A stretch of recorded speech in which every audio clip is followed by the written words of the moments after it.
Hope you guys are doing well. Welcome back. So in this video I'm going to show you that how you can control your customer privacy and Shopify website. So let's start. So first of all, what we have to do, simply we need to go to the Shopify website and we have to log in our store, and after that we have to click on the settings icon, and after clicking on the settings icon, simply we need to scroll down, and after scrolling down you will get the customer privacy option here. So we have to click on the customer privacy, and after clicking on the customer privacy, as you can see, has the privacy policy, add a policy, share how visitors data is used, cookie banner. If you want to add this data cells option, if you want to use this, you can also do that.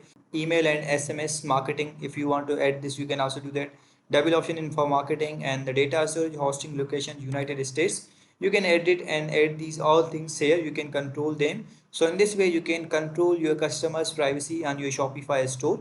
So I hope you guys understand this video, that how you can do this. So see you guys in the next video.